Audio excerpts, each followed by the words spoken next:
Hey friends, Joe here with Tech Adventure, and I would be not doing this channel a service if I didn't give you an update on my experience with the M1 MacBook, both the Air and the Pro. So if you're new to the channel, here's the quick rewind. About a month ago, I bought the M1 MacBook Air. I bought it to support one of my clients. 8 gigs of RAM, 256 gigs of storage, entry-level model, $1,000. Feels like a really good value because it's a pretty good machine. It's not as fast as I think we've all been told it should be by YouTube influencers of the world, but it is thin and light and it's pretty awesome. And that's not the one I'm holding here. This is the Pro. I gave that machine to my wife. I bought the Pro for myself because I felt like I needed a little bit more oomph. And of course, I did the research, right? I watched the YouTube videos. I read the marketing materials. I looked at the specifications. The real difference from a performance perspective between the Pro and the Air is strictly the fact that this has an active cooling system, which is a fan. Now, whether or not I've actually heard that fan, I can't tell you. I mean, well, I can tell you I've never heard it. Whether or not it's actually come on, I don't feel like it has. And I've done video production on this, nothing like crazy because look at the qualities of my videos, right?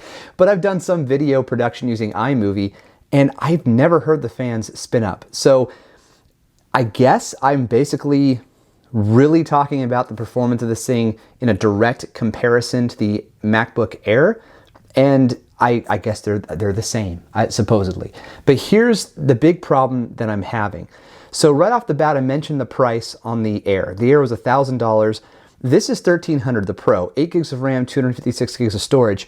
But it was on super sale on Amazon, which is a big motivator for me to actually make the decision to buy another one.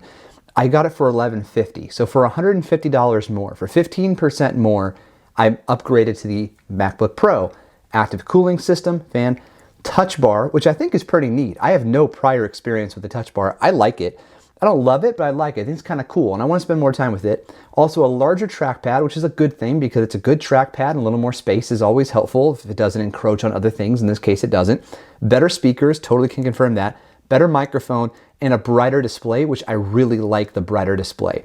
Otherwise, they're about the same. There's one other key difference before I go to the whole performance thing, which is the reason I'm making this video. There's one other thing I want to mention about the form factor. On the MacBook Air, you get this wedge design. So in the MacBook Air, it starts out a hair thicker than this, and then it thins out and it becomes really thin, like thinner than a phone. But the problem with that is that non-uniformity is actually uncomfortable for me. When I grab the machine and I stroll downstairs or something, I feel like it's not comfortable on my palm. So if you want to throw it into a sleeve or something like that or a backpack, more power to you. I think you probably won't even know what I'm talking about.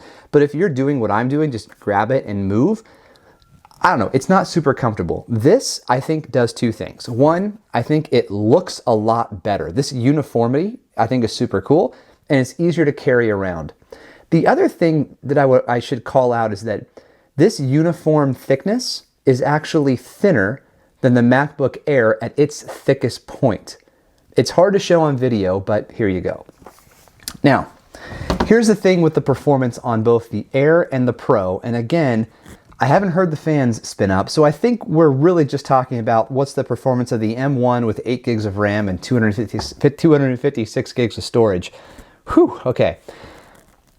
Here's what I'm running into. I've done some research on this. I've hit up the forums. I've watched some videos to see if anyone's having the exact same problem as me. And I'm not quite sure what's going on. So there's something we have to get out of the way first. Being that these are the M1 Macs, they're running on an ARM infrastructure, not x86.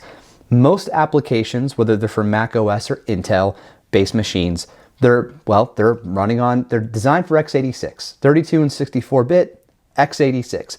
So Apple created this emulation software called Rosetta. And so Rosetta 2 comes pre-installed on the Mac. You turn it on whenever you install something that requires it. Well, the first time you install something that requires it. And it works great. I have no issues with compatibility with any of the x86-based apps that I'm running, which is primarily the Microsoft ecosystem. So Word, PowerPoint, Excel, and Outlook, and Teams. So in my use case, I run Teams and Outlook all day long. And whenever I'm using the darn thing. Each one of those takes up nearly a gigabyte of RAM, right? So they're in there occupying memory at about a gigabyte's worth. I don't know the allocation of those as the operating system is handling it. Whether some of that's in swap or if all of that's in actual RAM, I don't know. Based on having those running plus Safari, I switched from Edge to Safari to see if performance would improve. Safari with like 6-7 tabs, nothing bananas. Having all of that running at once, the system isn't always slow. And also I should point out that I seem to have about 1.5 gigs of free space, but I also have a couple gigs in swap. So I don't know what's going on there. That's beyond my ability. But what I can tell you is I would feel a red flag if my memory compression were not in the green, which right now it's in the green. So I have low memory compression and I have available RAM. It's because of that I don't feel like the problem has anything to do with the RAM, right? Because you could go to a 16 gig MacBook if you wanted to, both Air and Pro, and right now they're easier to get than they were at launch last fall. But with the new MacBooks supposedly coming later this year and early next year, if you already own an 8 and you're not within the return window, and if I'm not wrong about any of this stuff, you probably shouldn't upgrade to the 16 thinking it's going to improve performance. But anecdotally, I did some research and there are people who are like, oh, I switched from the 8 to the 16 and all of a sudden things are flying. Let me take a step back. Some of the performance issues that I'm seeing are bizarre. So I understand if I open an x86 application on the M1 system, it's not running on Apple. It's not an Apple Silicon optimized application. Rosetta has to turn on. The very first time you run one of those applications, let's say it's Word, Rosetta has to actually write the code to launch Word. Every time Word is updated, that will happen again the first time you run Word using Rosetta 2. Until the Microsoft ecosystem is optimized for Apple Silicon, this is going to be the case. So the first time you run the app, it's extra slow. I clock it about 9 seconds. And at that point, it opens up and there you go. Now, if you exit the app completely, right? So Command Q, then you open it again, it's a little bit faster. And every time I've ran it, it's become a little bit faster, getting down about the 4 seconds to load mark, which is really, really slow. So if I'm on Windows, Intel-based machine, I open, or maybe even AMD too, I don't know, there's an Intel around here.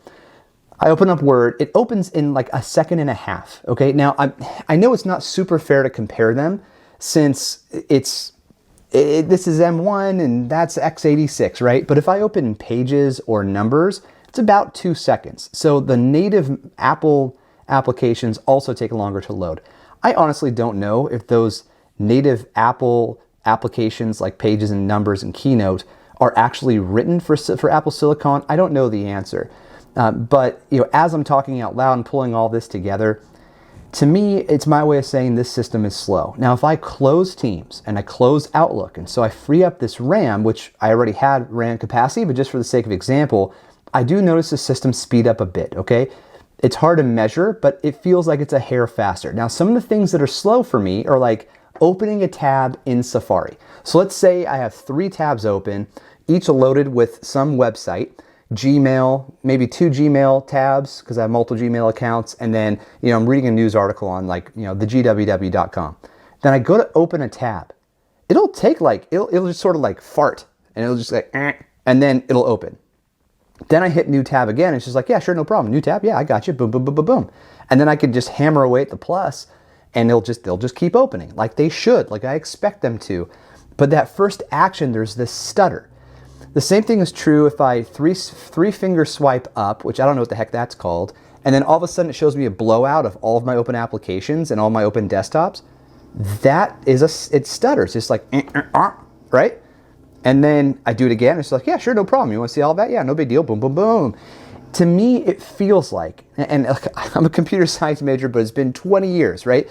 Oh gosh, it hasn't been that long. It's been a long time since I graduated from undergraduate school, but to me, this sounds a lot like the system is accessing the hard drive, okay, the solid state drive, for it to free up command space so it can then do the thing the user is asking it to do. That's what it feels like. It feels like the old days of Intel-based machines where you didn't have enough RAM. So, I'm not saying I'm ready to go grab the 16 gig model, because I'm also reading the following from people who are reporting somewhat similar types of performance issues. I'm reading that people do fresh installs of newly updated Big Sur. So when Big Sur went from like 11.2 to 11.1 to 11.2, people whose machines were running fast started running slowly. They did a reinstall and all of a sudden things are fine again. And I saw enough of that makes me feel like, well, that's going to be a lot easier than upgrading to the 16 gig model. It's hard to say. I am in the return window, but do I really want to, like, you know, wipe it and send it back and then order a 16 gig model only to have the same problem again? But this time, you know, now I got to deal with Apple, you know, directly buying it from them, because that's still like really the only way to get a 16 gig model. Plus I then lose out on the sale opportunity that I got. So I got to spend a couple $100 more. I don't know. I don't know. It's not that I can't live with it the way that it is. The crux of the situation is I don't know what to trust. I don't know if I should be trusting, you know, people on YouTube and reviewers who, I mean, as I say it out loud, I feel like an idiot, but I'm on YouTube, right? And I'm honest. So hopefully everyone else is honest too. But if you want to take people for their word, and so if I trust, you know, the YouTube community, if I trust the reviewers on various websites, then this should not be performing the way that it is. Things should be snappy. Snappy is a common word that I observed. It's not always snappy. It seems to be snappy when it knows that it needs to be snappy, right? 3-finger gesture, command pop out, boom, okay, do it over and over again, great. Do tabs, I got you, boom, boom, boom. You want to open Word again? Sure, no problem, boom, boom, boom. But that first time you ask it to do something, seems like the PC is struggling to catch up with you. The PC, the Mac. So that's where I'm at, all right? Not an ideal situation, but I'm not alone. So I'll continue to update you. If you happen to have some kind of simple solution for this, I'd love to hear it. If you're dealing with the same thing, please leave your comments here. Let's, as a community, try to approach this, and hopefully we can find resolution. Everyone can be happy until the next Macs come out, and then we all spend our money again. So that's where I'm at right now, and thanks for your time. More to come. Here we go.